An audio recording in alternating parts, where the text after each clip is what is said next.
In 2005, an arrangement between Canada, Mexico, and the United States was made. This arrangement, unannounced to the public, unregulated by Congress, merges the United States, Mexico, and Canada into one entity, erasing all borders. It's called the North American Union, and you might want to ask yourself why you've never heard of this.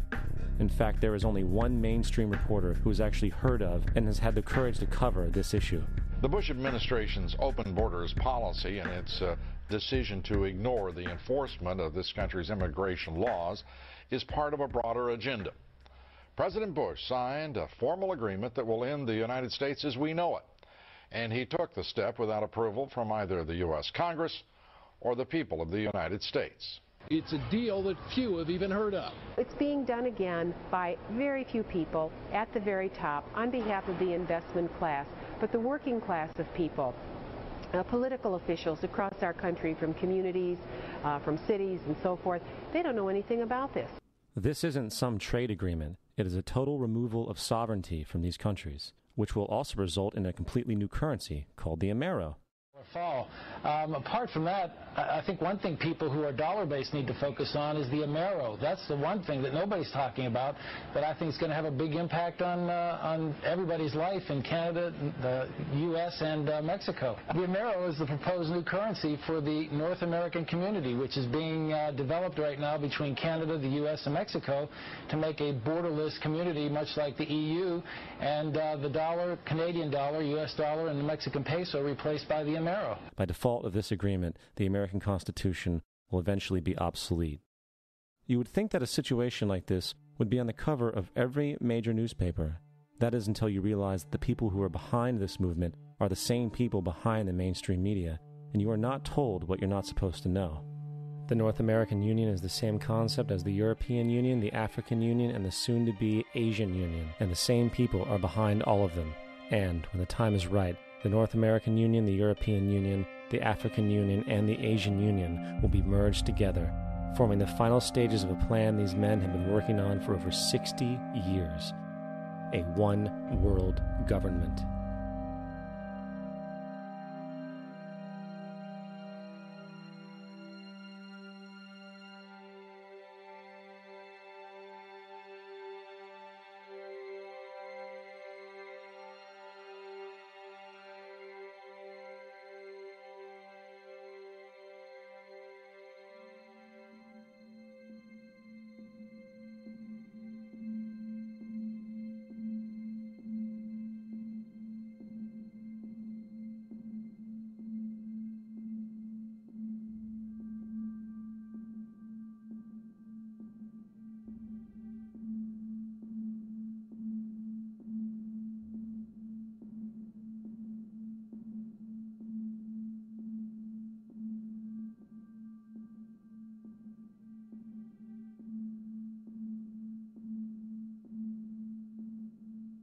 One bank, one army, one center of power.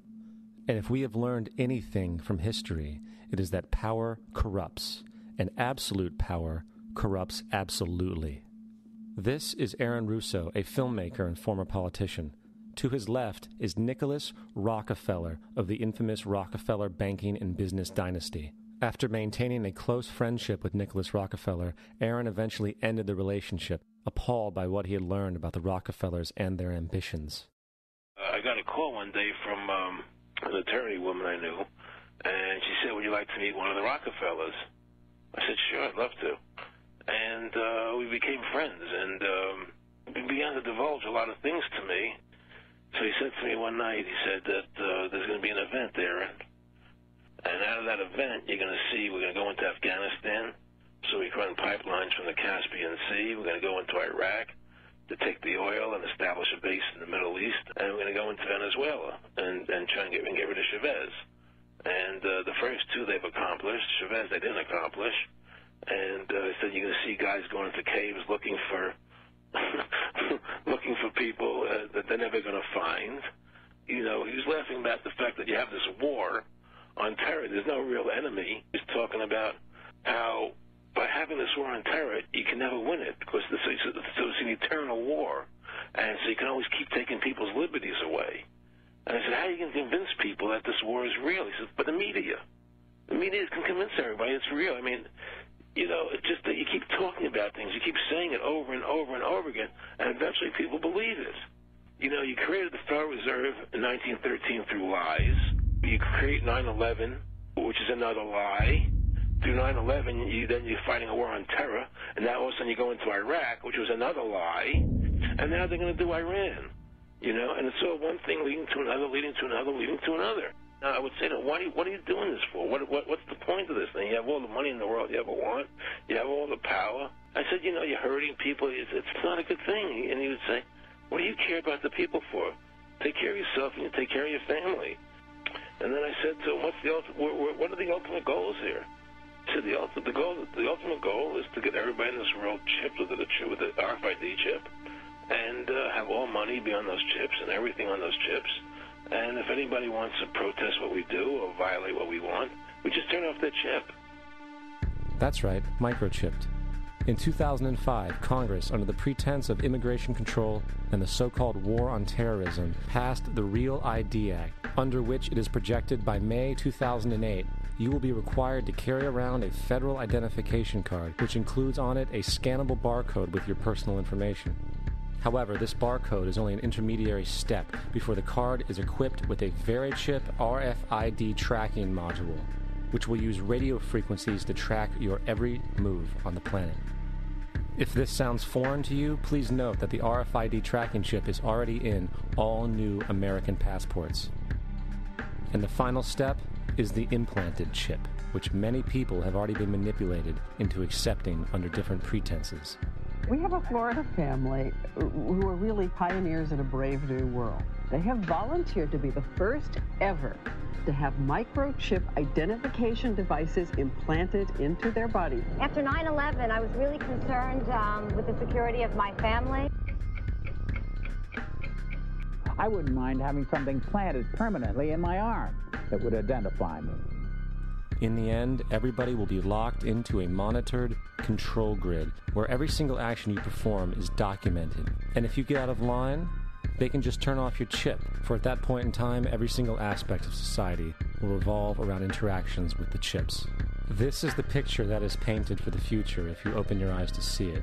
A centralized one-world economy where everyone's moves and everyone's transactions are tracked and monitored, all rights removed. The most incredible aspect of all. These totalitarian elements will not be forced upon the people.